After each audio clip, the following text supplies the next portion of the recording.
Las noticias, protagonistas y tendencias del momento. César Miguel Rondón, en Conexión Radio. La voz que cuenta la historia mientras ocurre. Muy buenos días.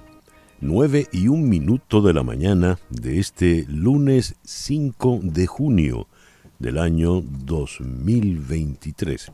En este momento está usted en la sintonía de En Conexión Radio por Éxitos 107.1 FM, la emisora del sur de Miami, Territorio Éxitos. Usted también nos puede escuchar en su teléfono celular con la aplicación Actualidad Media Group, y esa aplicación usted la descarga de manera gratuita. Y si entra en www.exitos107.com, entonces, además de escucharnos, nos puede ver. Muy buenos días a todos. Recibo el saludo de Andrés González desde la isla de Newfoundland, en Canadá. José Luis Suscategui está en Orlando y dice que es maracucho. Doña María Alicia Sifonte, siempre tan consecuente, desde Caracas. Guillermo Lozada en Georgia, Carlos Cuevas en Filadelfia, Juan Bautista González desde una Caracas indecisa entre el sol y la lluvia. José Palma está en El Tigre, en el oriente venezolano. Janet Prieto está en Atlanta. Edgar Sandoval. Feliz día para los que nos gusta la democracia, dice Sandoval. Muy bien. Nancy Teresa Herrera desde Valencia, en Venezuela. Gracias a todos, pues, por reportar la sintonía de En Conexión Radio. En Conexión Radio es una producción de Floralicia Anzola para Éxito 107.1 FM. Muy buenos días, Floralicia. Buenos días, César Miguel. Buenos días, querida audiencia, Daniel, Mariel, Laura. Laura Rodríguez está en la producción general. Muy buenos días, Laura. Muy buenos días a todos y feliz comienzo de semana. Mariel Sofía Rodríguez en la producción informativa desde Madrid. Buenos días, Mariel Sofía. ¿No está Mariel Sofía? No. Muy buenos días desde Madrid. Feliz inicio de semana. Que tengan un hermoso día nuestros oyentes y también todos mis compañeros en el estudio. Hablando de Madrid, Edgar Bravo nos saluda desde Madrid. Buen inicio de semana. Jesús Carreño está en la edición y montaje, y en los controles Daniel Patiño. Buenos días, Daniel. Buenos días, César, equipo, y a todos nuestros oyentes. Y ante el micrófono, quien tiene el gusto de hablarles, César Miguel Rondón. Hoy, 5 de junio, es el día de San Bonifacio, obispo y mártir. El día de San Igor, el día de Santa Zenaida y el día de San Sancho. Felicitaciones a los Sanchos, Zenaidas, Igor y Bonifacios, y Bonifacia también. En el calendario astrológico de Enrico Mariani, para el día de hoy tenemos a la luna menguando en Capricornio. La luna de Capricornio es la luna para trabajar en solitario. Es la luna para dedicarse a todo aquello que requiera mucha concentración. Es la luna para recuperar el tiempo perdido. Es una buena luna para todo lo que tiene que ver con finanzas. Es una muy buena luna para aumentar la productividad. Pero es la luna para la concentración, para el trabajo en solitario. Luna menguante en Capricornio, Sol en Géminis cuando amanece, este lunes 5 de junio del año 2023. En la agenda de efemérides del día de hoy, el 5 de junio de 1625, la ciudad de Breda, al sur de Holanda, se rinde tras un largo asedio y es tomada por el ejército español al mando del general Ambrosio Espínola. En el transcurso de la Guerra de Flandes, allí fue donde Velázquez pintó la famosa rendición de Breda. El 5 de junio de 1572, Benjamin Franklin, que aparte de político, diplomático, era científico, comprueba que el rayo es electricidad. El 5 de junio de 1878 nace Francisco Villa, Pancho, leñador, agricultor, comerciante y militar, uno de los jefes de la Revolución Mexicana y el único latinoamericano que ha invadido Estados Unidos. Eso lo hizo Pancho Villa. El 5 de junio de 1898 nació el gran Federico García Lorca, uno de los grandes poetas y dramaturgos en nuestro idioma. Hace un siglo, tal día como hoy, en Ciudad Bolívar, nació el gran Jesús Soto, uno de nuestros grandes artistas plásticos, una de las figuras más importantes en el cinetismo a nivel mundial. El 5 de junio de 1945, tras la derrota alemana en la Segunda Guerra Mundial, Berlín es partida y es gobernada por Estados Unidos, Francia, Reino Unido y la Unión Soviética. Y 2 años después, el 5 de junio de 1947, George Marshall, ahora actuando como secretario de Estado, presenta el plan que lleva su nombre de ayuda a los países europeos, el famoso Plan Marshall. El 5 de junio de 1964, en la Ciudad del Vaticano, el Papa Pablo VI permite a los católicos ser incinerados al fallecer. El 5 de junio de 1967 comienza la Guerra de los 6 días entre Israel y diversos países árabes, entre ellos Egipto. El 5 de junio de 1968, en el Hotel Ambassador en Los Ángeles, Robert F. Kennedy, quien era candidato presidencial, es atacado a balazos por Sirhan Bishra Sirhan. Al día siguiente fallecería Kennedy. El 5 de junio de 1981, en Los Ángeles, los CDC informan de los primeros casos de SIDA en 5 varones homosexuales. 5 de junio de 1993. Hace 30 años, Ramón José Velázquez es designado por el Congreso de la República como presidente encargado hasta el 2 de febrero de 1994, y a él le toca llevar adelante las elecciones, una vez que sacaron a Carlos Andrés Pérez del poder. El 5 de junio del año 2004 falleció Ronald Reagan, actor, estadista, político, fue gobernador de California y fue el presidente número 40 de los Estados Unidos. Entre los detalles, fue el primer presidente divorciado y en ese momento era el presidente más longevo. Cuando él toma la presidencia iba a cumplir 70 años. Todo eso quedó por detrás una vez que tenemos a Joe Biden. El 5 de junio del año 2008 murió el gran poeta venezolano Eugenio Montejo. Estas dos noticias, estas dos efemérides suenan con algo de gracia. 5 de junio de 2011, en Perú, Ollanta Humala obtiene la presidencia del país tras vencer a Keiko Fujimori en la segunda vuelta. 5 de junio de 2016, en Perú, Pedro Pablo Kuczynski obtiene la presidencia del país tras vencer a Keiko Fujimori en la segunda vuelta. Y si se vuelve a lanzar, la van a volver a derrotar, por lo visto. El 5 de junio de 1826 murió el gran compositor alemán Karl Maria von Weber. El 5 de junio de 1941, es decir, la señora está cumpliendo el día de hoy 82 años, una de las grandes pianistas de la segunda mitad del siglo XX y lo que va del XXI, la argentina Marta Argerich. Y hoy está cumpliendo años, está cumpliendo 67 años el saxofonista estadounidense Kenny G. Y a las 9:11 de la mañana es hora de hacer contacto con Hani Martínez Ward. Hani, muy buenos días. Feliz inicio de semana. Muy buenos días, ¿cómo están? Feliz lunes para todos. Y bueno, estamos aquí para siempre dar consejos a la hora de un accidente. Este fin de semana estaba lloviendo, hay personas que tuvieron un accidente por causa de la lluvia y la tormenta tropical, así que es importante de que usted sepa de que solamente tiene 14 días para hacer un reclamo y que llamar a la compañía del seguro no es suficiente. O sea, si usted llama al seguro, abre el reclamo con ellos, no es suficiente para esos 14 días. También tiene que ir ver un doctor que lo analice por resultado de sus lesiones.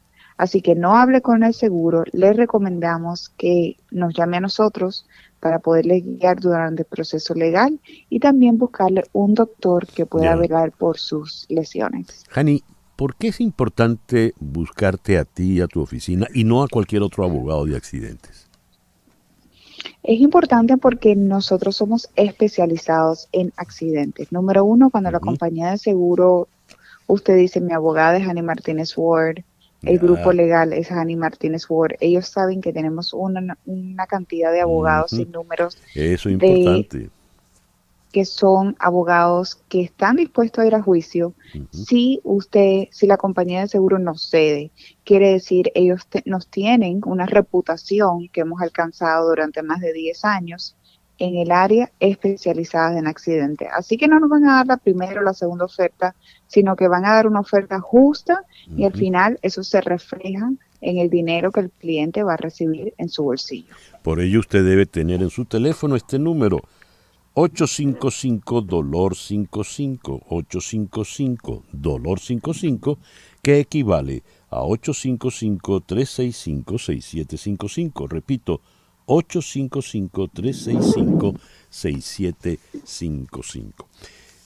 Hani, son compensaciones por vehículo dañado y por daños físicos y psicológicos. Exactamente. 2 tipos de compensación. Número 1, usted va a recibir el arreglo de su carro o la pérdida total. Y otro dinero por separado por las compensaciones, por las lesiones que usted tuvo por el accidente. Que siempre hay lesiones, ya sean mínimas o mayores. Siempre la persona tiene una lesión después del accidente y depende de esa cantidad de dinero que usted va a recibir de esa lesión. Ya sea pequeña, pues vamos a estar hablando de $8,000 en adelante o de compensaciones grandes como de $1 millón en adelante si la persona necesitaría cirugía o estaba hospitalizada. Muy bien. Ahí estamos hablando de lesiones físicas, pero valen también alguna lesión psicológica, algún trauma, ¿verdad?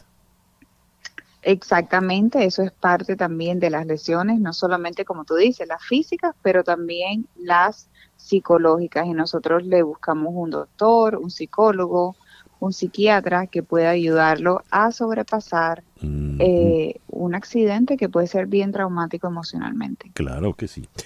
Por ello, anota el número 855-DOLOR55, que equivale a 855-365-6755. Muchísimas gracias, Hani. Muchas gracias. El editorial con César Miguel Rondón.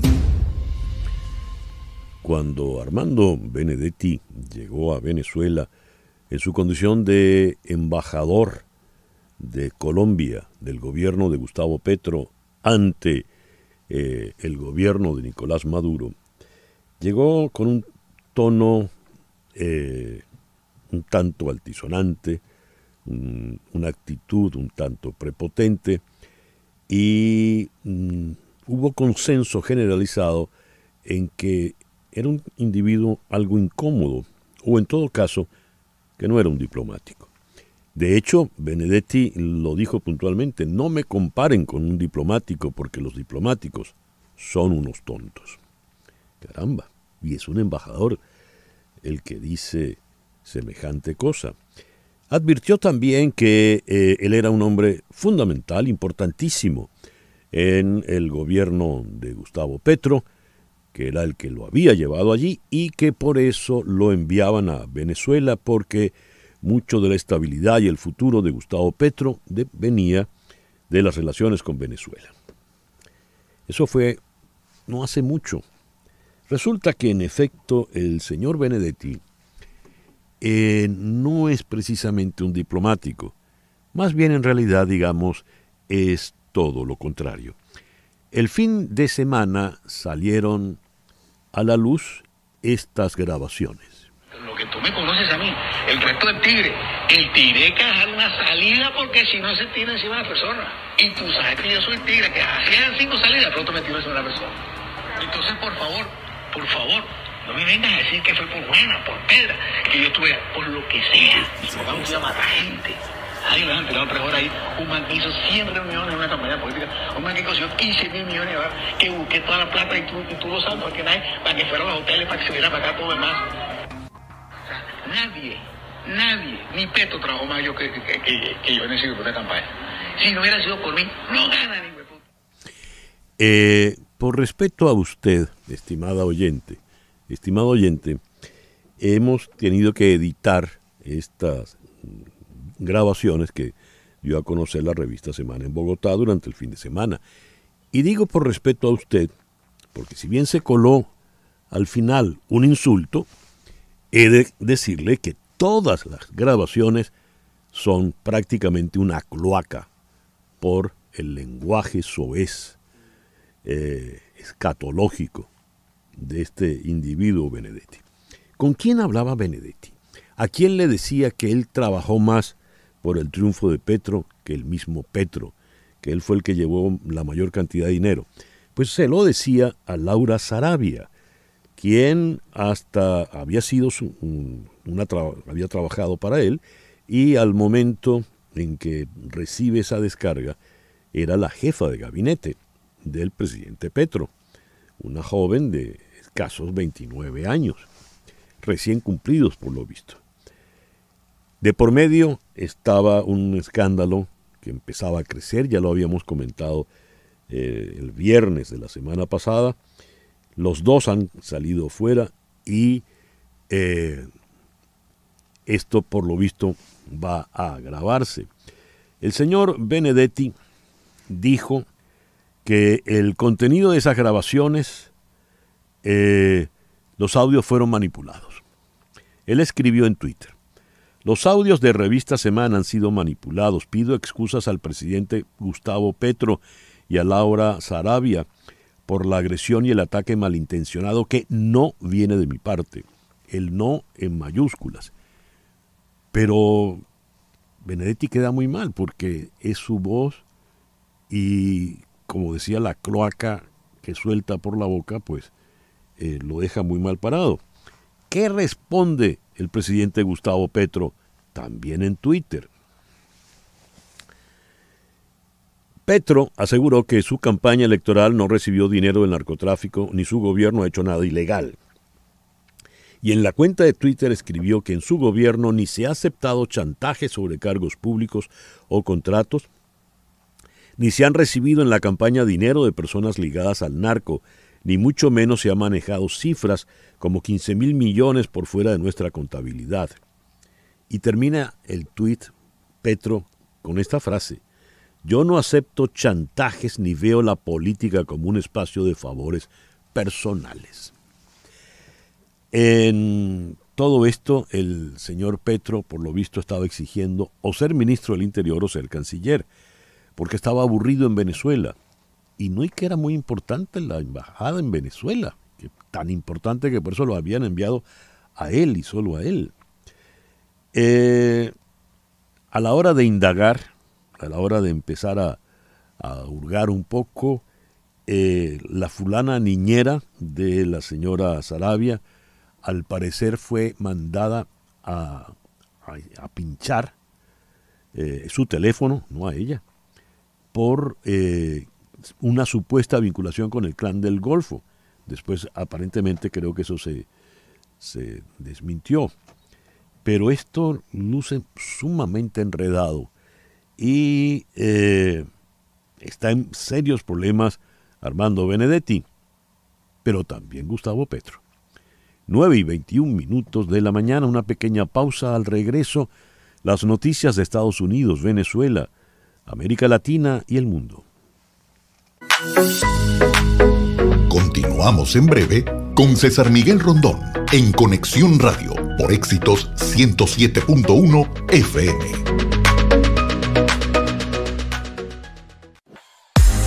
Estamos en Conexión Radio con César Miguel Rondón. Son las 9:23 de la mañana. Noticias de Estados Unidos con César Miguel Rondón en Conexión Radio. Washington.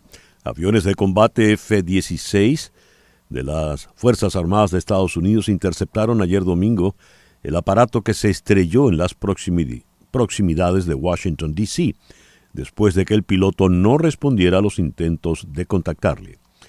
El Comando de Defensa Aeroespacial de Norteamérica, NORAD en inglés, informó en un comunicado que los F-16 emplearon bengalas para llamar la atención del piloto sin que respondiera, hasta que su avión fue interceptado sobre las 15:20 hora local. 4 personas estaban a bordo del Cessna, que parecía estar volando en piloto automático.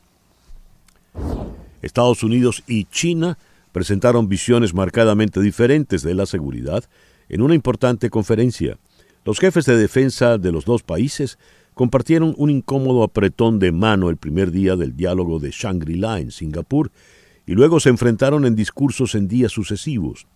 Los asistentes a la conferencia, dignatarios de 54 países entre ellos, parecían estar más del lado de la cosmovisión de Estados Unidos, que simultáneamente buscaba mayores conversaciones entre las potencias rivales y advertía que la participación de Estados Unidos en Asia no disminuiría, según evaluó The Washington Post. El discurso chino, por el contrario, fue el más belicoso de todos en al menos una década, según el director del Instituto Lowry, con sede en Sydney. El campo presidencial del Partido Republicano se llenará aún más esta semana con algunos republicanos de alto perfil listos para ingresar a la carrera. El ex vicepresidente Mike Pence lanzará su campaña el miércoles con un video de anuncio y un discurso en Iowa, según dijeron fuentes a CNN. Más tarde esa misma noche, Pence se unirá a CNN para un town hall a las 9 de la noche, mientras el ex gobernador de Nueva Jersey, Chris Christie, también planea anunciar su candidatura en la carrera 2024 el día martes. Y la ex embajadora de Naciones Unidas, Nikki Haley, precandidata también, abordó una amplia gama de temas ayer en la noche durante un town hall de CNN en Iowa. Haley dijo que China es la amenaza número 1 a la seguridad nacional. En marcado contraste con el expresidente Donald Trump y el principal rival, el gobernador Ron DeSantis, Haley fue inequívoca en su apoyo a Ucrania. Esto es más grande que Ucrania. Esta es una guerra por la libertad y es una que tenemos que ganar. Y Miami Heat le ganó por apenas 3 puntos, 111-108, qué nervios, a los Nuggets en Denver en el segundo juego de la serie final de la NBA, al mejor de 7 enfrentamientos. Ahora la serie viene a Miami. 9:26. Lo que ocurre en Venezuela con César Miguel Rondón en Conexión Radio. Nicolás Maduro llegó ayer en visita oficial a Arabia Saudí, donde sostiene reuniones con el rey Salman bin Abdulaziz y con el príncipe heredero a la corona, Mohammed bin Salman. Maduro viajó en compañía de su esposa, así como de los ministros de Relaciones Exteriores y Comunicación. Se trata de la tercera visita del chavista a Arabia Saudí como presidente y es, según el Ejecutivo, una señal de la amistad que une a ambas naciones. Maduro viajó el viernes a Turquía, donde participó en la toma de posesión de Recep Tayyip Erdogan. Allí Maduro dijo: en el marco de una nueva etapa del mandato presidencial de nuestro hermano Recep Tayyip Erdogan, Turquía está encaminada hacia la prosperidad, compromiso, soberanía y democracia. Venezuela tiene amigos leales, firmes y solidarios. En Caracas comienza el proceso de postulación a las primarias de la oposición venezolana, al que están llamados a inscribirse todos los dirigentes que quieran ser el candidato presidencial de la coalición antichavista para competir contra el gobierno en las elecciones de 2024. El precandidato presidencial Andrés Velázquez rechazó ayer que las primarias que el antichavismo celebrará el 22 de octubre cuenten con el apoyo del Consejo Nacional Electoral, al considerar que el ente oficial está en manos del gobierno de Maduro. La primaria en manos del CNE disminuirá el número de participantes, dijo Velázquez. La primaria es una política de reto, de desafío a la dictadura, por tanto es un contrasentido ponerlas en manos de Maduro. El equipo de campaña de la precandidata presidencial María Corina Machado publicó un comunicado en el que pide a la Comisión Nacional de Primarias explicar el alcance del apoyo solicitado al Consejo Nacional Electoral para esta elección. Las primarias que queremos los venezolanos son aquellas donde todo, dentro y fuera del país, donde todos, dentro y fuera del país, elegimos y contamos nuestros votos. Nuestra lucha es hasta el final. Cita textual del comunicado.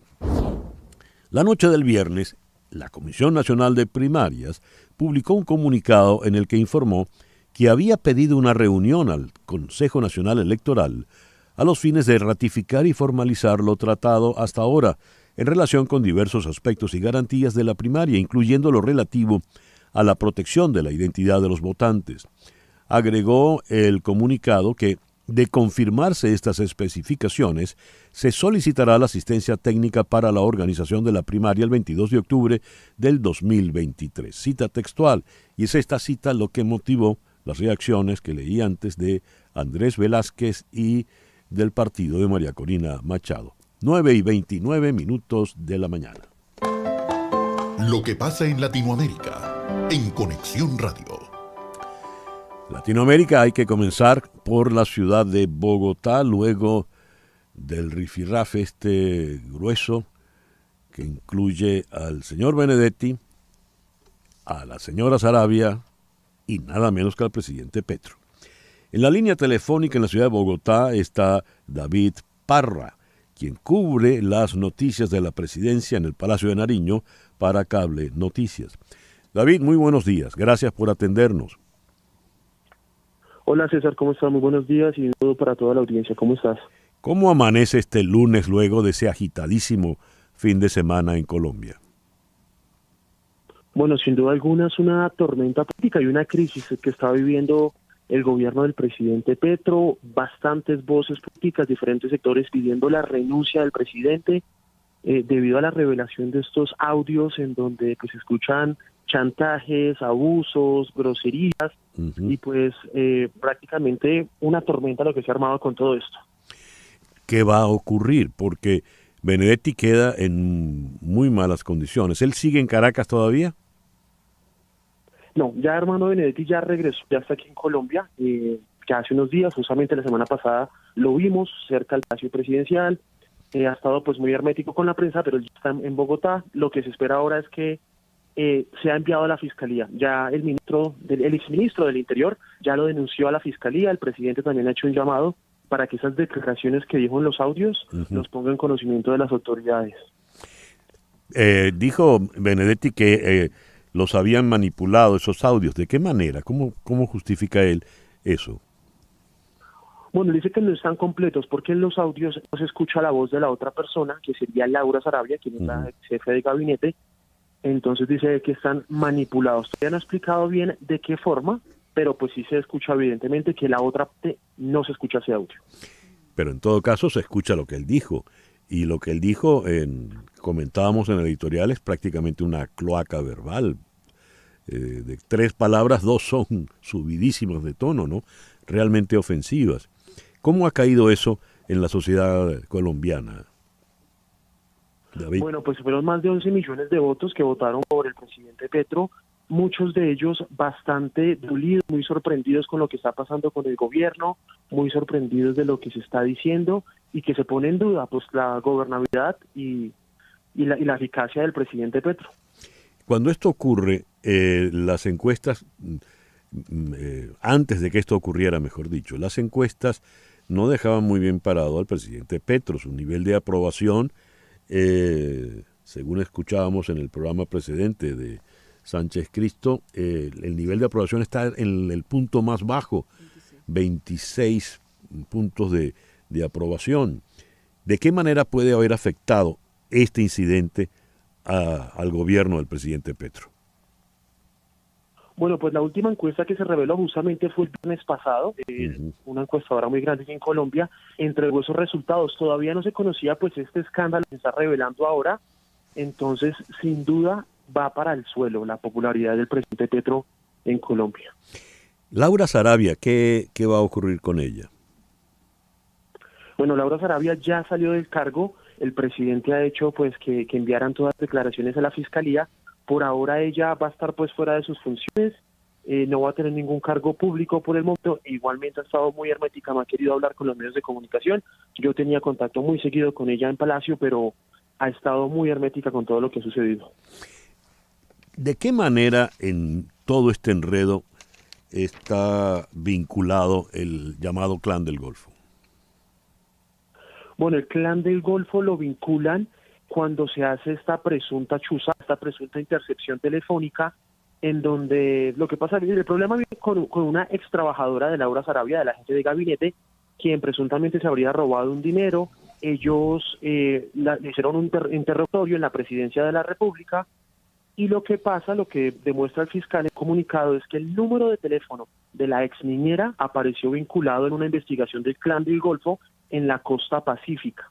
Entonces lo que pasó fue que ese número de teléfono vincularon y como si ella trabajara con el Clan del Golfo o hiciera parte de la ex niñera. Ya. Entonces es un enredo que mezcló el Clan del Golfo y está todo el mundo metido en esto.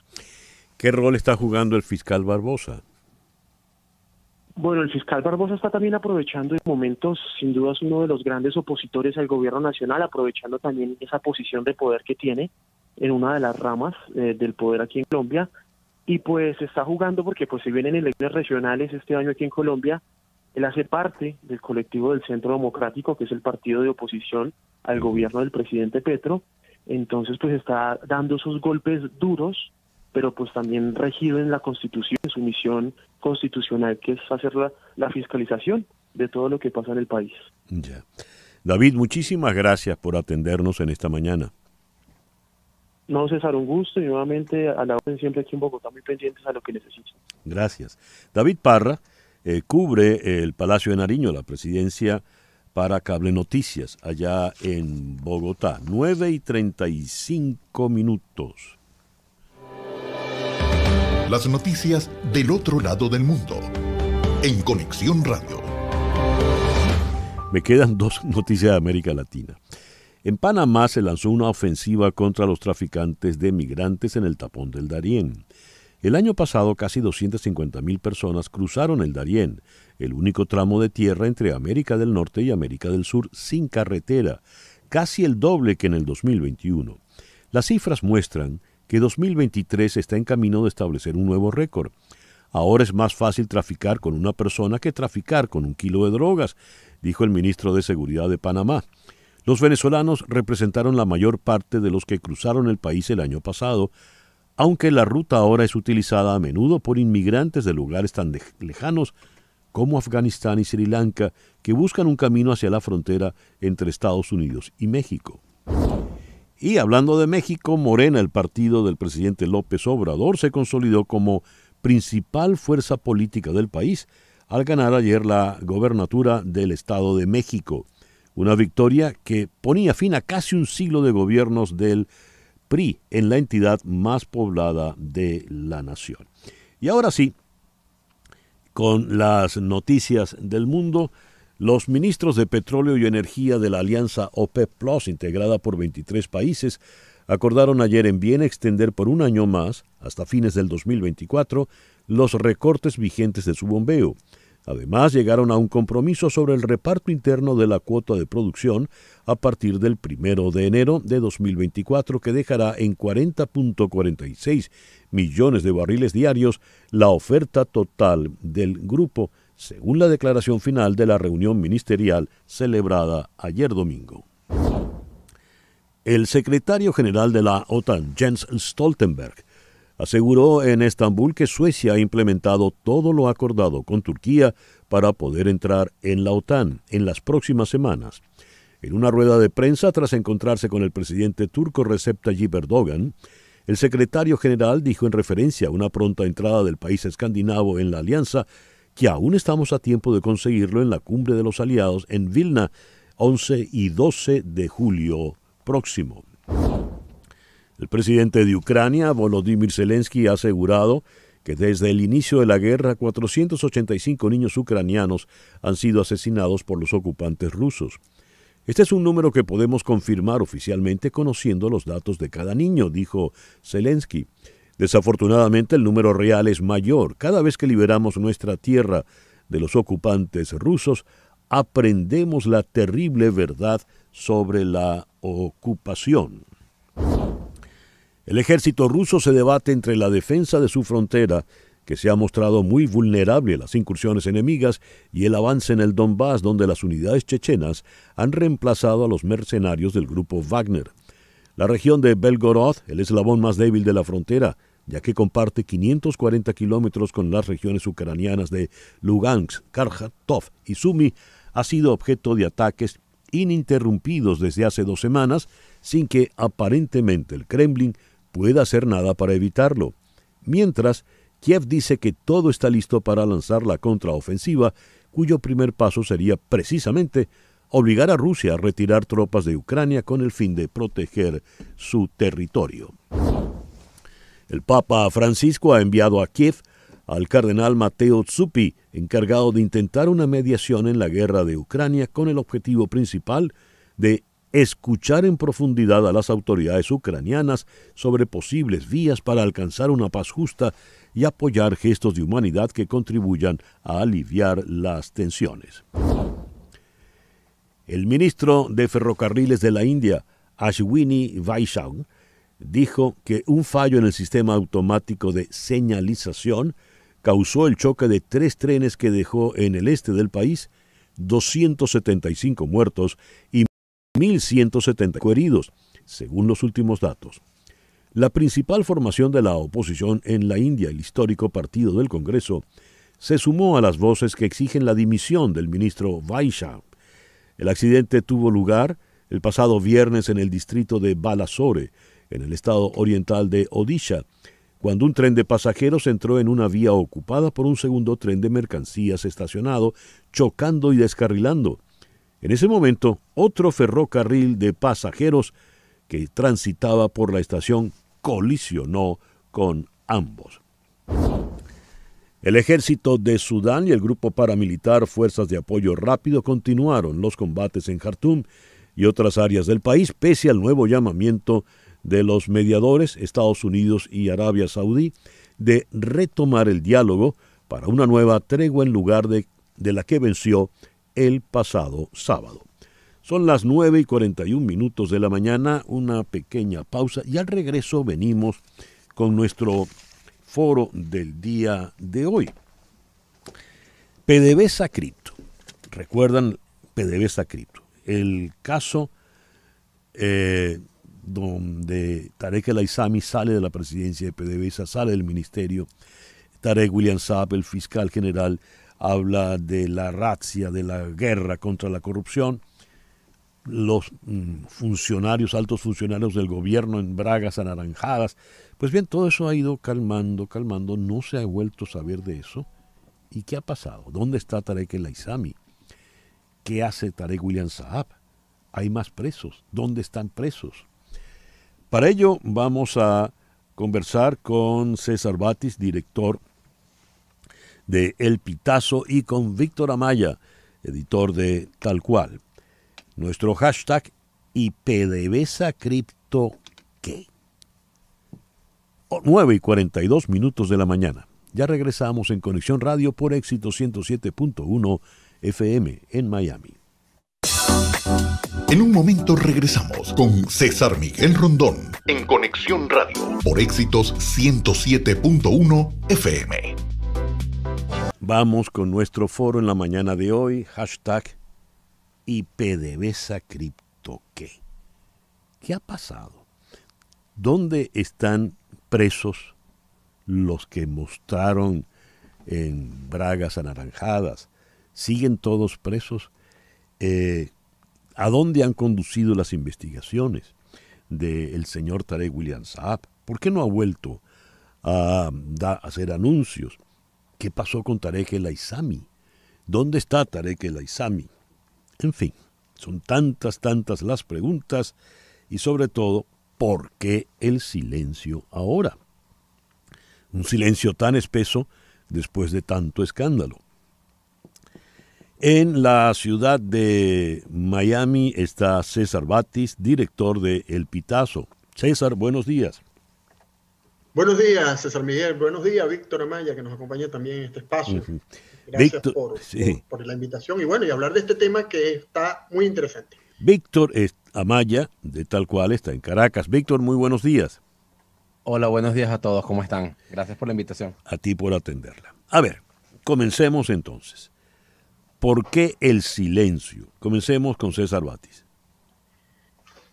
Mira, César Miguel, yo creo que se está cumpliendo lo que dijimos desde un principio. Este es un caso que tenía en el fondo la búsqueda de unos recursos a los cuales un sector del poder que está detrás de Maduro, que sostiene a Maduro, no tenía acceso. Estos recursos económicos, estos dólares, estas cripto, estaban en manos de este grupo de personas, o en su mayoría de este grupo de personas que han sido detenidas, unas 21 personas detenidas según lo que informó el fiscal en marzo. Fíjense que estamos hablando de marzo, 25 de marzo exactamente, cuando decía también el fiscal que había órdenes de captura contra 11 más. En todo caso, lo que vimos en esta situación fue esa búsqueda de recursos porque, de acuerdo a una información que manejo, en un momento Maduro solicitó recursos para pagar una bonificación especial o un aumento a los maestros que protestaban en enero, o que se han seguido protestando, pero en enero pidió recursos al Ministerio del Trabajo o que el Ministerio del Trabajo fuera a PDVSA a solicitar recursos. De PDVSA le dijeron no hay dinero, y es cuando comienza la investigación y dicen, bueno, hay que buscar dónde está el dinero, y es por eso que viene esta serie de detenciones. Además, concentra más el poder de Maduro en vez de estar tener 5 patas la mesa, ahora tiene 4. Maduro, Cilia Flores, los hermanos Rodríguez, Diosdado Cabello, que por cierto sale repotenciado de esta crisis, dado a que el protagonismo que tuvo el SEBIN y su aliado muy cercano, González López, y estamos hablando también como esa otra cuarta pata de Parino López. Ahora, la pregunta sigue siendo, y ya tú le hiciste en la introducción, ¿qué pasa con Tarek El Aissami? Y lo que pasa con Tarek El Aissami es, también lo dijimos en un principio, no va a ser detenido, no será detenido, le han restado poder, le han quitado poder, y está allí como un jarrón chino, sin poderlo tocar y sin poderlo ver. Hablaba César Batis, director del Pitazo. Me gustaría entonces oír la opinión de por qué el silencio de Víctor Amaya, editor de Tal Cual desde Caracas. Víctor. Bueno, en principio hay que decir que el silencio se ha correspondido con la opacidad en general que ha tenido toda la operación. En este caso, recordemos que esto se hizo público una vez que comenzaron esas primeras detenciones. Hasta ahora, el último balance, si lo podemos llamar así, es de más de 61 detenidos, según dijo el Ministerio Público. Ahora, ¿dónde están estas personas? Es una información que no necesariamente está fácil de conseguir o está disponible. Recordemos, por ejemplo, que cuando murió Juan Almeida, que se dijo que murió por un problema de alcoholismo y demás, Juan Almeida, entonces, ese día nos enteramos que estaba en su casa con prisión domiciliaria por asuntos de salud, pero no se había informado, ¿no? Así que tampoco está claro dónde están las otras personas que han ido siendo presentadas con braga naranja o no, porque, por ejemplo, el comandante de la DG Sin Bolívar fue detenido por corrupción en la CBG hace ya un mes, el 2 de mayo. Nunca fue presentado en cámara, por supuesto, cuando fue presentado a tribunales ni nada, y no se sabe dónde está. Se asume que está detenido en Caracas, pero no está claro dónde. Luego, una parte de los detenidos, los civiles detenidos, están supuestamente en el helicoide en Caracas, en la sede del SEBIN. Sin embargo, la información que manejamos en Tal Cual es que el comandante de la DGCIM de Bolívar está detenido en la DGCIM de Boleíta, en Caracas, y no en el SEBIN, es decir, un sitio de reclusión distinto. Y como bien decía César, seguimos sin tener información de qué pasa con Tarek El Aissami. El único que ha dicho algo en ese sentido ha sido Jesús Faría, cuando se lo comentó Vladimir Villo que sí, que está siendo investigado. Eso fue lo único que comentó al respecto. Y se han dejado de hacer anuncios en materia de corrupción en las últimas semanas. Creo que los últimos fueron, la Asamblea Nacional anunció que iba a investigar a 3 alcaldes de Táchira por corrupción. Estaba la presidencia de Baribén, que lo tenía un tipo que se llama Oscar Dávila, que también cayó preso, y poco más. De resto, lo que se ha impulsado ahora en la propaganda oficial y en la comunicación oficial es este desarrollo de leyes que supuestamente van a combatir la corrupción, como la ley de extinción de dominio y otras que se han estado trabajando, que supuestamente es para ir al día después de las detenciones, recuperar esos bienes. Pero, por ejemplo, hay cosas que nadie ha explicado todavía. Por ejemplo, en el caso de las Mercedes, que es lo que se está investigando allí, nunca ha quedado claro en este esquema de PDVSA Cripto, como se llamó desde el Ministerio Público, cuál era el rol que jugaba el constructor Rafael Perdomo de las Mercedes, si jugaba algún rol, y tampoco qué rol jugaban los funcionarios de la alcaldía de Baruta que fueron detenidos, director general de la alcaldía y el ingeniero municipal, y por qué además no está siendo investigado el alcalde de Baruta, si son actores o son funcionarios de altísimo nivel dentro de ese despacho. Es decir, la opacidad ha sido como marca de casa de nuevo en esta situación. Hablaba Víctor Amaya, editor de Tal Cual, desde Caracas. A ver, Tarek El Aizami, el punto fundamental en este momento, se había insistido en que estaba en su casa en Fuerte Tiuna. Ya vivir en Fuerte Tiuna es algo peculiar, ¿no?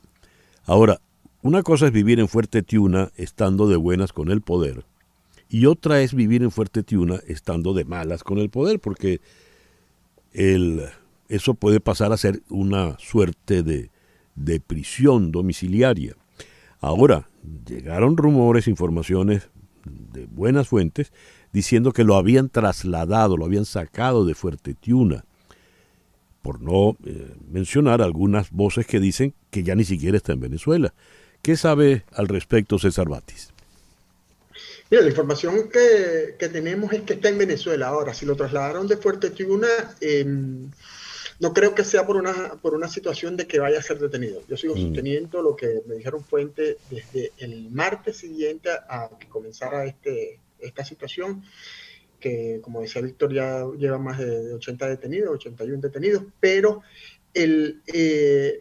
y esa información indicaba que Tarek El Aizami no iba a ser detenido.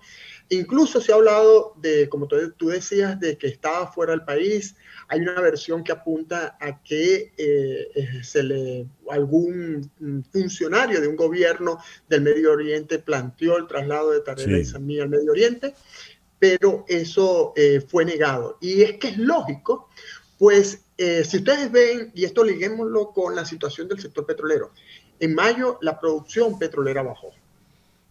Y Tarek El Aizami, por más que tenga muchas críticas en cuanto al manejo del sector petrolero, y por supuesto haya sucedido todo esto, que se comenta más de 20 mil millones de dólares perdidos en estas transacciones de venta de petróleo, Tarek El Aizami tenía el dominio y manejo de la relación con Irán para la industria, para los insumos para la industria petrolera. Y al estar detenido Tarek El Aizami, pareciera que esto haya afectado y el actual presidente de PDVSA no haya podido retomar esa relación para tener los insumos necesarios para la producción petrolera, y por eso la disminución. De allí que, insisto, tal como lo hemos dicho desde aquel martes, no veo posible la detención de Tarek El Aizami, así como tampoco que salga de su país, que salga de Venezuela, porque es importante para el régimen, como por los contactos que significa con gobiernos de países árabes. Hablaba César Batis, director de El Pitazo, aquí en Miami. A ver, me gustaría conocer tu opinión, Víctor, sobre la circunstancia de Tarek El Aizami. Y agrego una pregunta puntual. ¿Quién es el adversario, el enemigo de El Aizami dentro del régimen? Bueno, en principio, si una cosa quedó claro es que el impacto que tenía o el peso que tenía Tarek El Aissami dentro de la burocracia gubernamental y de los hilos del poder era mayúsculo. No solamente con El Aissami cae él y caen presos, figuras relacionadas al negocio petrolero, sino también figuras del Poder Judicial, figuras de la CBG y de otras empresas en Guayana, figuras, alcaldes también que han sido señalados allí, y había la expectativa incluso de que gobernadores pudieran haber entrado en por lo menos en esas investigaciones. Nos referimos, por ejemplo, al caso del gobernador de Mérida, Jason Guzmán, que era muy cercano a Tarek, ¿no? Pero también tomemos el caso de Hugo Cabezas, que también fue solamente director del SAIME, sino fue gobernador en su momento, ¿no? Entonces nos dimos cuenta, o por lo menos quedó evidenciado públicamente, el tamaño de las redes, digamos, de los tentáculos, por decirlo de alguna manera, de Tarek El Aissami dentro del propio poder. Como decía César hace un rato, una de las patas de la mesa, ¿no? Una de las patas que sostienen al régimen venezolano. Y en ese sentido, ¿quién es el enemigo? Bueno, como siempre explican los politólogos y los académicos, las coaliciones gobernantes son eso, son coaliciones donde hay amistades y hay intereses, pero nadie descarta ser enemigo. Es decir, ¿cuál es el enemigo de Tarek El Aissami? Yo creo que quizá el enemigo fue la ambición, quizá el enemigo fue el propio Nicolás Maduro, al saber el impacto que tuvo en las cuentas lo que estaba pasando y la disponibilidad de ese dinero de cara a una campaña electoral, pero quizá también, como se ha mencionado, o todo junto, la propia posibilidad de que Tarek El Aissami estuviese operando de alguna manera una alternativa a una candidatura a Nicolás Maduro. Y no me refiero a una candidatura de él necesariamente, sino una candidatura, o por lo menos plantear la discusión de una candidatura alternativa dentro del PSUV que cuestione una reelección de Nicolás Maduro o una posible reelección de Nicolás Maduro, y en ese sentido pues había que desactivarlo, ¿no? Recordemos que es algo que también se ha perseguido mucho en el caso de Rafael Ramírez, que cada vez que hay alguna disidencia dentro del chavismo, buena parte del argumento es, viene Rafael Ramírez con financiamiento para tratar de dividir a las fuerzas, no sé qué más. Entonces, allí también hay unos factores de realpolitik involucrados que quizás no tienen nada que ver con lo personal de una enemistad dentro del poder, pero sí de una suerte de deseo de preservación del poder entre los actores que también controlan buena parte de los hilos y que ahora deben estar, como hemos visto, en algunos casos públicamente, en otros casos por rumores, de cómo se reacomodan las fuerzas dentro de la coalición gobernante, como se le llama. Ya. Ahora bien, vamos a lo que está evidente sobre la mesa en este momento. Hay un silencio importante. No se ha vuelto a sacudir el escándalo, no hay más bragas naranjas. Entonces me viene una pregunta. Si todo esto era una estrategia interna, ¿ya se logró esa estrategia interna? ¿Ya los fines que buscaban, cualesquiera estos hayan sido, ya fueron satisfechos, ya fueron logrados? ¿Qué viene ahora? Vamos a hacer una pequeña pausa y al regreso nos ocupamos de ello en nuestro foro de hoy, #IPDVSACriptoQué. Esto es En Conexión Radio por Éxito 107.1 FM en Miami. Una pausa y regresamos con César Miguel Rondón en Conexión Radio. La radio del sur de Miami. Éxitos. César Miguel Rondón está en Conexión Radio por Éxito 107.1 FM. 10:04 de la mañana. Hablemos de Betty Car. Tienen el carro que se adapta a tus necesidades. Te lo entregan con la mecánica al día, pulido, limpio y con garantía. Pero lo mejor de todo es que no necesitas ni social ni crédito. No tienes de qué preocuparte. Ellos se encargan de todo. Y si tienes poco para el down payment, también te ayudan a financiarlo. Síguelos en Instagram, @BettyCarsMiami. Allí puedes ver la variedad de vehículos. Llama al 786-470-9490. Repito, 786-470-9490. Betty Car, tu dealer de confianza. Las noticias de este momento en Conexión Radio. ¿Qué noticias tenemos en este momento, Flor Alicia? Se le sigue saliendo de las manos al presidente colombiano Gustavo Petro este asunto entre Benedetti, Saravia y ahora se une Alfonso Prada. El embajador designado de Colombia en Francia, Alfonso Prada, quien fue ministro del Interior hasta el pasado 26 de abril, denunció hoy por calumnia al ex embajador en Venezuela, Armando Benedetti, que lo acusó de robarse ese ministerio. Aquí dice: hemos denunciado en la Fiscalía las afirmaciones calumniosas de Armando Benedetti y le solicitamos abrir investigación en su contra por las falsas imputaciones. Así lo dijo en un mensaje publicado en Twitter. En esos audios a los que se refiere Alfonso Prada, Armando Benedetti asegura sin dar detalles que el señor Prada se robó todo el ministerio con la mujer, Adriana María Barragán. Así que bueno, ya vemos. Dios mío. Pica y se extiende, se diría. Sí. Gracias, Flor Alicia. Son las 16 minutos de la mañana. Retomemos nuestro foro en la mañana de hoy, hashtag y PDVSA Cripto ¿qué? La pregunta que quedó en el aire, si evidentemente tenemos por delante un silencio espeso, no se ha vuelto a tocar el tema de la guerra contra la corrupción, no se ha vuelto a hablar del escándalo PDVSA, es que lo que lo motivó ya se resolvió, lo que esto haya sido, puertas adentro del chavismo, puertas adentro del PSUV, una guerra contra el Aizami y su gente o cualquier otra, ya se lograron esos objetivos. En definitiva, ¿por qué el silencio? Comencemos con la opinión de César Batis, director del Pitazo aquí en Miami. César. César Miguel, pero antes quisiera sobre lo que decía Víctor brevemente. Yo creo que los grandes rivales dentro del gobierno, así lo dijimos al principio, los grandes rivales de Tarek El Aizami eran los hermanos Rodríguez, sobre todo Delcy Rodríguez por el enfrentamiento que tenían en PDVSA. Y hay un tema aquí importante dentro o dos temas más. Uno de las candidaturas. Las candidaturas dentro del PSUV y organizaciones que tuvieron o personas que estuvieron alrededor de Chávez en el gobierno, se está pensando seriamente en otra candidatura. Por supuesto, Nicolás Maduro quiere ser el candidato y tiene todas las posibilidades de ser el candidato. Pero esto no deja por fuera el que se esté pensando en otras candidaturas.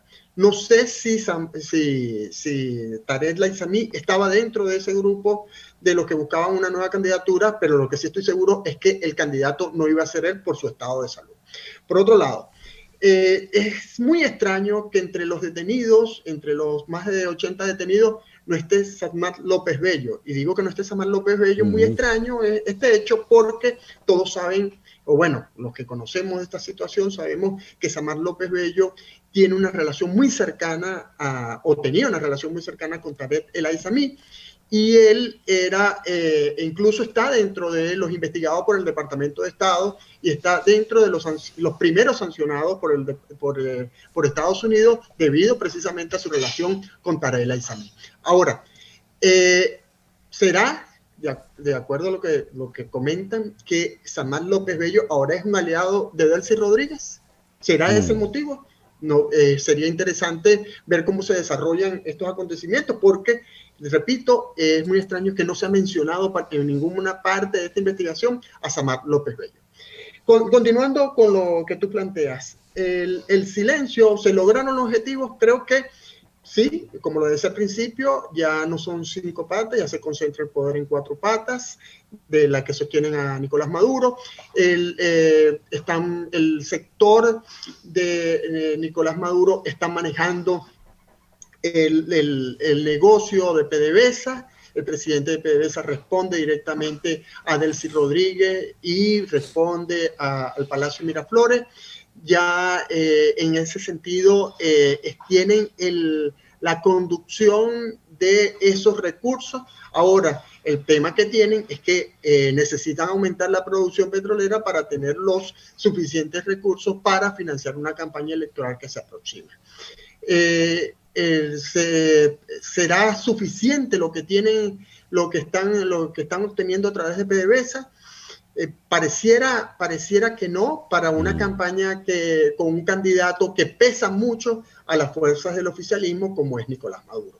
Por eso, y repito, se sigue pensando dentro del oficialismo en la posibilidad de tener un candidato distinto a Nicolás Maduro. Hablaba César Batis, director del Pitazo. Me gustaría oír tu opinión, Víctor, con la pregunta original, si este silencio obedece a que ya se lograron los objetivos internos, cualesquiera estos hayan sido. Víctor. Sí, hace ya varias semanas conversábamos de este caso, César, y hablábamos de que todo parecía indicar que era más un juego de poder que una cosa de una lucha contra la corrupción real, con todas sus consecuencias.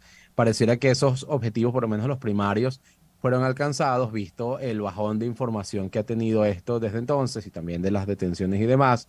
Y que ha dado paso a otro estadio, ¿no? El estadio del reacomodo institucional y de la generación de leyes y demás, y mucho discurso de cara a campañas electorales y de cara a la justificación de por qué otros problemas, ¿no? Porque hemos pasado de escuchar que X problema del país es por las sanciones, a pasar a escuchar es por las sanciones, y también porque algunos bicharracos por ahí se han robado, pero ya eso lo estamos atendiendo. Entonces, pareciera que esos primeros objetivos ya se cumplieron, visto ese bajón de las acciones punitivas, por llamarlo de alguna manera, y además vemos también cómo en el caso del sistema de justicia se confirma cómo se utiliza, ¿no? Estamos hablando de personas que en la mayoría de los casos fueron presentados a tribunales, pero como decíamos, no sabemos dónde están, no sabemos el proceso que ha avanzado, no ha comenzado audiencias de juicio, por ejemplo, y lo que ha servido ha sido para confiscar algunos bienes. Nicolás Maduro había estrenado la ley de extinción de dominio anunciando que habían ya recuperado, entre comillas, más de 1.000 bienes, incluyendo vehículos y apartamentos y no sé qué, y para empezar también a aprovechar para dejar una suerte de espada de Damocles sobre la oposición, visto el caso Baruta particularmente, diciendo, bueno, si en estas averiguaciones empiezan a salir algunos involucrados que sean de la oposición, también les va a caer, ¿no? Entonces, bueno, pareciera que en un principio esos objetivos primarios se obtuvieron, y vemos además cómo a nivel de PDVSA particularmente se ha ido reestructurando ese manejo institucional. Pedro Tellechea participó de las reuniones OPEP hace poco, este fin de semana, presencial además. Nicolás Maduro fue a Turquía y ahora está en Arabia Saudita, efectivamente buscando o participando de esas conversaciones que tienen que ver con el negocio del petróleo, y no dudo que buena parte de esto tenga que ver también con el control de daños, por llamarlo de alguna manera, de que ya no esté un actor como Tarek El Aissami, que tenía buenas relaciones con el mundo árabe, y que ahora tiene que asumirlas, bueno, Nicolás Maduro por una parte y Pedro Tellechea por otra, como ministro y presidente de PDVSA y presidente de Pequiven, porque ahora el hombre tiene muchos cargos de nuevo, concentrando responsabilidades en una sola persona. Hablaba Víctor Amaya. ¿Tenemos idea puntual de cuántos están detenidos, quiénes son y dónde? Ya sé que no hay mucha certeza de dónde pueden estar detenidos, pero por fin sabemos cuántos son. ¿Ha habido alguna liberación? Además, ha habido 2 muertes entre estos detenidos. ¿Qué puedes decirnos, César? Mira, lo que en marzo se hablaba de 21, que eran 11 funcionarios, incluyendo diputados, y 10 empresarios, si mal no recuerdo era la relación. Luego esa cifra aumentó a 54 y finalmente en abril se habló de 80 81 detenidos, que es la cifra que ha dicho Víctor. Entre eso, por supuesto, están estos 2 fallecidos o muertos, bueno, en circunstancias bien extrañas. El primero, el que fue presidente no recuerdo ahorita el nombre, Leonel, que murió supuestamente por un suicidio. Azuaje. Azuaje, sí. Azuaje, exactamente, que murió supuestamente por un suicidio del que deja muchas dudas porque, oye, supuestamente fue con una sábana, pero en la marca que vimos en la fotografía tomada en la morgue indicaba que había, o mostraba como la acción de doble, como si hubiese sido, como si tenía 2 cicatrices o 2 huellas muy extrañas que difícilmente, de acuerdo a técnicos, pudiese hacerse con una sábana. Por otro lado, tenemos la muerte del hacker que murió, dijo la esposa, por cirrosis hepática, pero por supuesto, como lo decía Víctor al principio, en una circunstancia de tan poca transparencia, no podemos decir si realmente eso fue lo que ocurrió, no podemos dar por cierto lo que informa la Fiscalía, así como tampoco cuántos son los detenidos, una cifra exacta de cuántos son empresarios, cuántos son funcionarios o exfuncionarios, y tampoco podemos decir en este momento si alguno ha quedado en libertad, si alguno ya ha sido enviado a su casa o está bajo casa por cárcel o alguna otra figura. Lo cierto es que mientras no tengamos la suficiente transparencia por parte de la Fiscalía, es casi como que imposible saber esto. Y creo que esa transparencia no la vamos a tener por lo mismo que hemos estado hablando.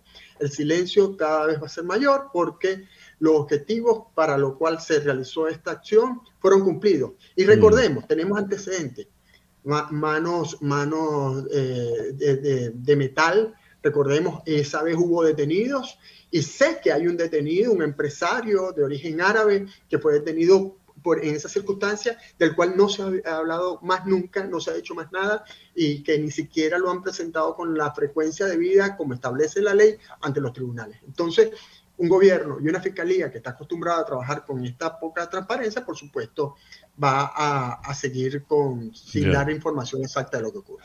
Bien, hemos llegado, yo creo que ya tenemos bastante claro el panorama de por qué el silencio en torno a este escándalo de PDVSA Cripto, con César Batis en Miami, director del Pitazo, y Víctor Amaya, editor de Tal Cual, en Caracas. Quedan un par de minutos, un minuto. Víctor, quiero preguntarte sobre la situación de la oposición. Jesús María Casal el viernes hace una precisión, pide una precisión por parte del CNE para pedir la colaboración del CNE en el desarrollo de las primarias. Andrés Velázquez dice que no lo va a aceptar y lo mismo reitera 20 Venezuela. ¿Cuál es el ambiente? ¿Qué va a ocurrir? Bueno, Casal decía justamente esta mañana que esperan respuesta del CNE. Ellos aspiraban que ocurriera antes de que comenzara el periodo de postulaciones de candidatos, que empieza hoy lunes, y que esperaban esa respuesta del CNE que tiene que ver con la protección de la identidad del elector, el uso de los centros de votación, verificación ciudadana, es decir, que la gente pueda estar allí al momento de hacer todos los conteos, y también la elaboración de un plan de seguridad, un plan primaria con el plan República para la custodia de las máquinas, ¿no?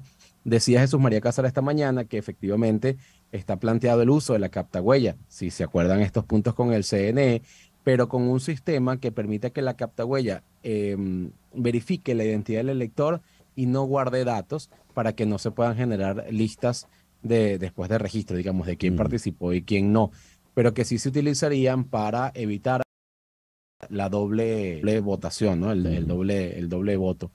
Esa respuesta del CNE, que se ha tardado muchísimo en ocurrir, algunos actores políticos dentro de la plataforma unitaria creen que tiene que ver con la disposición que ven de los actores de aceptar o no eso. Es decir, para ponerlo en términos claros, decían, bueno, mientras María Corina pone, que es la que está de primera en las encuestas y la que tiene la primera opción de ganar, por lo menos al día de hoy, mientras María Corina más se muestra en contra del CNE y de que pudiera participar por su propia cuenta en unas primarias, sin las primarias, participar directo a 2024, si se convoca al CNE en las primarias, entonces el CNE se acerca y se abre más a trabajar con la comisión de primaria. Cuando María Corina calibra sus posiciones y dice, bueno, a pesar de iremos a primarias y que las ganaremos y tal, entonces el CNE empieza a retrasar esas conversaciones. Entonces, eso está pendiente. Vente Venezuela, lo que ha dicho el comando de María Corina, dijo el fin de semana que necesitaba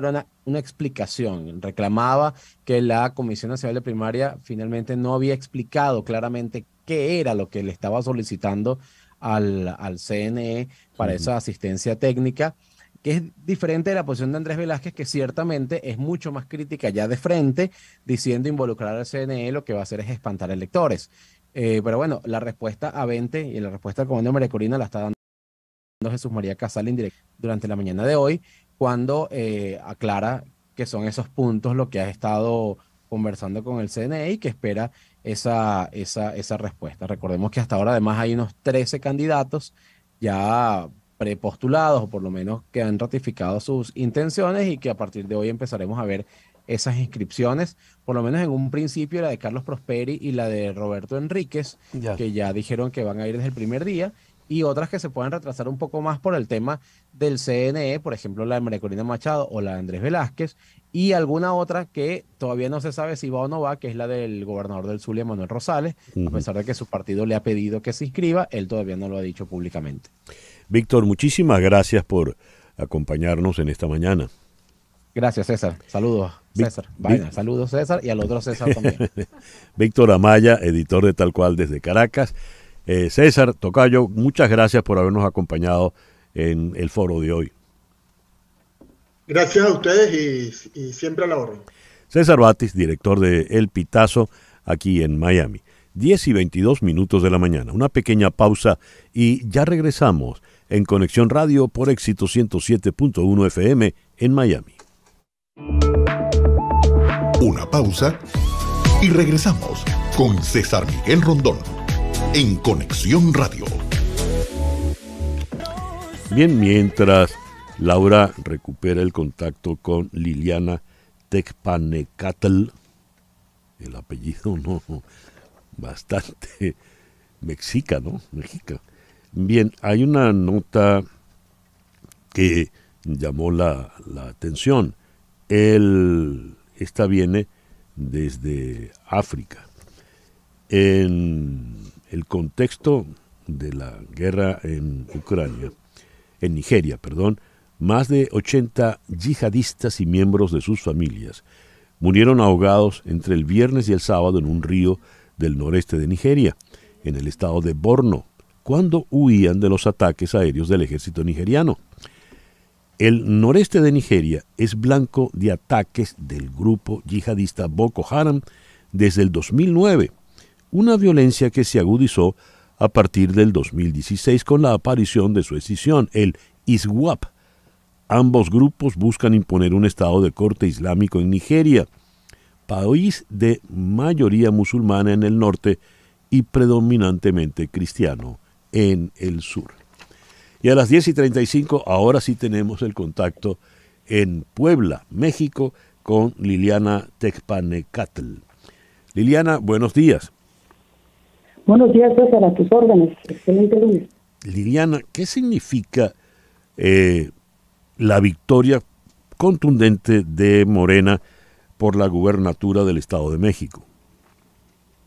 Bueno, pues el impacto de la elección en el Estado de México va a alcanzar definitivamente las presidenciales. Los resultados de este domingo consolidan como la primera fuerza política del país al Movimiento de Regeneración Nacional Morena, que, bueno, pues como todos sabemos es el partido político del presidente de la República, Andrés Manuel López Obrador. El triunfo de la maestra Delfina ha sido sobre todo la estocada del Partido Revolucionario Institucional, el PRI, que apenas hace unos años dirigía como el gobernante de prácticamente los 32 estados de la República, y el Estado de México era, pues como decimos, la joya de su corona, pero también constituye una señal clara del poder imparable de Morena de cara a las elecciones del 2024. Para bien o para mal no habrá opción frente a los electores, no hay oposición frente a este partido que hace 10 años ni siquiera existía, pero que ahora pues va a gobernar 23 estados en el país y que ya desde prácticamente estos tiempos pues ostenta la mayoría en la Cámara de Diputados y el Senado. De ese tamaño es el impacto prácticamente pues pone ya el escenario para el 2024, y si bien este resultado es muy importante porque se trata de la entidad más poblada en nuestro país, pues definitivamente marcará también una ventaja, arranca en una posición privilegiada Morena el rumbo a la elección presidencial que se llevará a cabo el próximo año. El presidente López Obrador tenía buenos niveles de aprobación, esto lo consolida aún más, ¿no? Definitivamente, ya algunos académicos habían advertido justamente sobre esta situación, sobre todo, bueno, pues anteponiendo que el Estado de México, pues es, digamos, hace 94 años ya era gobernado por el PRI, así que es la invasión política más fuerte de este partido.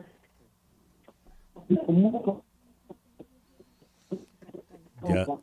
El presidente priista, ¿no? Se le ha arrebatado ahora por parte de Morena, y bueno, si bien hay también descontento, hay voces que empiezan a levantarse en contra del presidente, lo cierto es que de manera institucional no hay un partido, institucionalmente no hay un partido que le pueda hacer frente hoy a Morena. Ya. Liliana, muchísimas gracias por atendernos en esta mañana. Al contrario, que estén muy bien. Liliana Tecpanecatl desde Puebla, y de Puebla en México vamos a Varsovia, en Polonia, donde en la línea telefónica está Joaquín Sánchez Mariño, quien recién ha llegado a la capital polaca desde Ucrania. Joaquín, muy buenos días, muy buenas tardes por allá. Buenos días, César Miguel, ¿cómo anda? Un gusto saludarlo nuevamente. ¿Cómo estuvo tu gira en Ucrania? ¿En qué partes estuviste y qué fue lo que viste? Esta fue mi tercera visita y vine con un objetivo muy claro en esta ocasión, que fue intentar entrevistar al presidente Volodymyr Zelensky. Así que estuve mayormente en Kiev, la capital, y después también hice un pequeño viaje a Kharkiv en el este, para, bueno, también estar un poquito cerca de la línea, que es algo que siempre me tira, pero el objetivo principal fue estar en Kiev, en la capital, para entrevistar al presidente. ¿Y lo entrevistaste? Y lo entrevisté, sí, finalmente puedo decir con mucha alegría que fui parte de la primera entrevista que dio para medios de Latinoamérica, así que con un conjunto de otros 5 periodistas de la región lo entrevistamos durante 1 hora 40. Ya. ¿Qué puedes destacar de esa entrevista, Joaquín? Bueno, fue muy interesante escucharlo, muy interesante verlo de cerca y hablar de cuestiones de la región, ¿no? De América Latina, que no es algo que él haya tenido tanto tiempo de hablar en general, y pudimos hablar en detalle de la posición de México, de Brasil, de Argentina, de Chile. Dimos una especie de repaso por todos los países y por la falta de apoyo o por el apoyo ambiguo que ha recibido de muchos países de América Latina, que si bien sus poblaciones apoyan a Ucrania, me parece a mí muy firmemente, los gobiernos no siempre han reflejado ese apoyo, y un poco sobre eso conversamos. ¿Cómo ve Zelensky el desarrollo de la guerra? Lo pregunto porque, por ejemplo, hoy, lunes 5, Foreign Affairs hace un análisis de lo que ellos llaman ya una guerra inganable. Es decir, nadie la podría ganar. ¿Qué nos dice, Joaquín? Está reconectándose el teléfono. En Foreign Affairs dicen Washington necesita terminar pronto la guerra de Ucrania, pero la califican, como decía, de inganable. Sí. Inganable para ambos. ¿Qué nos dice, Joaquín? Zelensky... que la señal no viene. ¿Aló? Sí, no, le decía que Zelensky está muy confiado en que van a ganar de la victoria. Dijo que estaba todo listo, todo preparado para lanzar, que no me nos iba a decir cuándo, pero que ya había hecho todo lo que tenía que hacer para que se pudiera lanzar. Ya. Bueno, Joaquín, te agradezco mucho que nos hayas atendido en el programa de hoy. Un fuerte abrazo y disculpen los problemas técnicos, pero bueno, siempre un placer hablar con ustedes. Muchas gracias. Bueno, los problemas técnicos, en fin. Ahora, él está en Varsovia y leo que se estima que 500,000 de personas se unieron a las manifestaciones antigubernamentales en Varsovia, mientras que otras participaron en protestas en otras ciudades polacas importantes.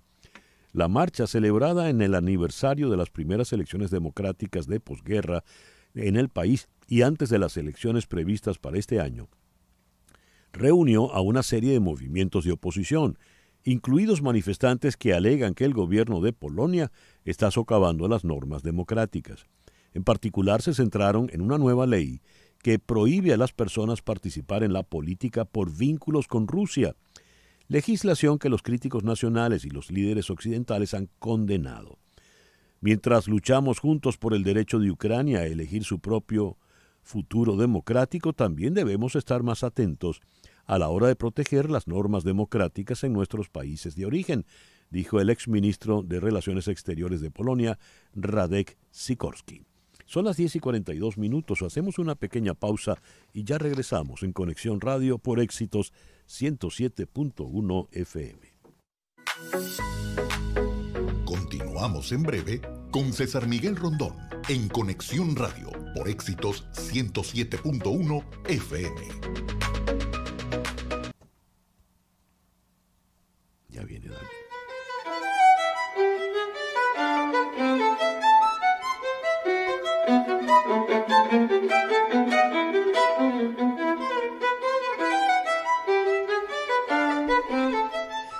Evidentemente ese es Natalia, el vals, uno de los valses, este es el número 3 del maestro Antonio Lauro, que sirve, se llamaba Natalia porque le puso el nombre de su hija mayor, pero aquí lo estamos escuchando al violín en un arreglo bastante particular e irreverente, diría yo, de Daniela Padrón. Y este tema viene en su entrega más reciente, Sola. Querida Daniela, muy buenos días. Queridísimo César Miguel, qué lindo escucharte de nuevo. Lo mismo digo yo. Oíste que dije que era una versión particular e irreverente, ¿verdad? Efectivamente. Ajá. Compartes el calificativo conmigo. ¿Por qué esa irreverencia? Mira, muchas ganas de hacer algo solita. La naturaleza del violín, César Miguel, es como la voz humana, ¿no? Siempre está hecho para estar acompañada por un piano, por una guitarra, por un cuatro. Y pues muchas ganas de hacer algo yo sola sin tener que depender de otro instrumento. Y bueno, así fueron poquito a poco cayendo las ideas, algunas que terminaron cristalizándose en composiciones, que es algo que la verdad nunca había explorado antes, y algunas, bueno, joyas como esta del maestro Antonio Lauro, que decidí adaptar de las 6 cuerdas de la guitarra a las 4 cuerdas del violín. A ver, Daniela, ¿cuáles son composiciones tuyas? ¿Despertar es tuya? Despertar y Max's Lullaby, o sea, la primera y la última del disco son mis composiciones. Vamos a ver un poquito de Despertar.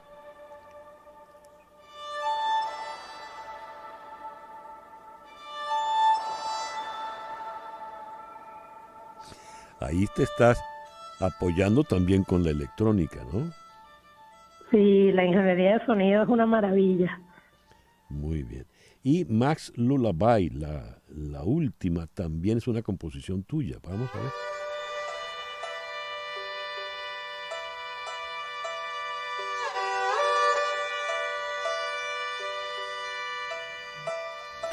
Acá juegas con el arco y el pizzicato a la vez. Sí, esa es una técnica que le llaman pizzicato de mano izquierda. Entonces el pizzicato se hace con los mismos dedos de la mano izquierda. Y con el arco entonces voy tocando en este caso 2 cuerdas a la vez. Qué bien, qué bien. Más, bueno, la Acuarela do Brasil de Ari Barroso, Estudios de Tango, Guapango de Moncayo. ¿Cómo te sentiste con este disco? Mira, yo creo que es uno de los retos más difíciles que me he propuesto a mí misma en la carrera, y estoy absolutamente orgullosa de ver el resultado.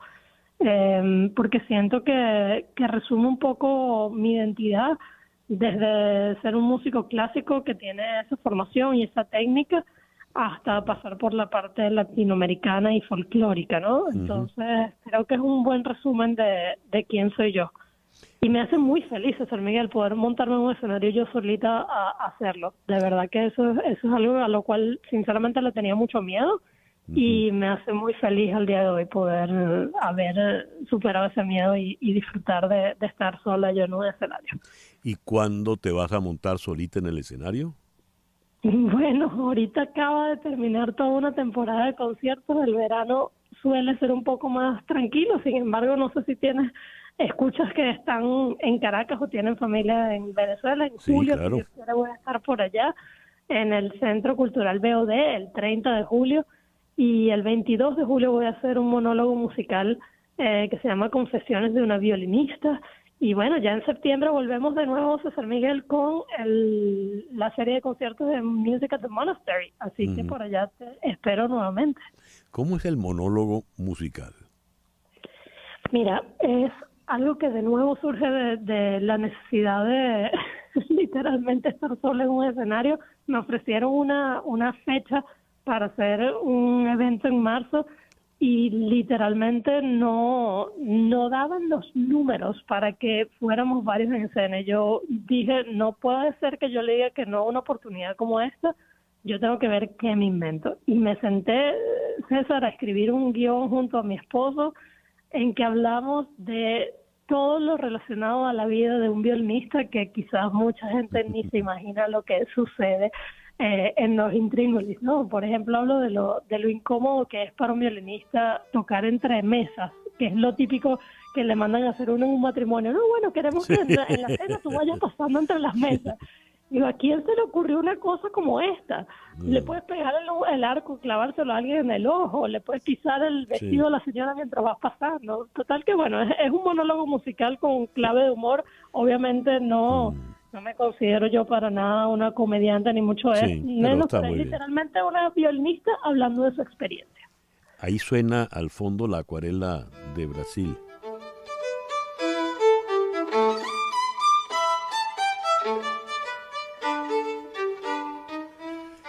De verdad los arreglos son irreverentes todos. ¿Dónde podemos escuchar Sola, Daniela? Querido César, está en todas las plataformas digitales, incluyendo YouTube, para quienes no tengan suscripciones.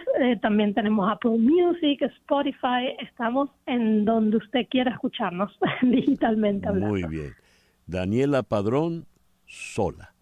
Pues te felicito, Daniela, de verdad, por esta iniciativa, y ya escucharemos el disco con mucha atención. Enhorabuena. Gracias, querido César. Un gran abrazo para ti.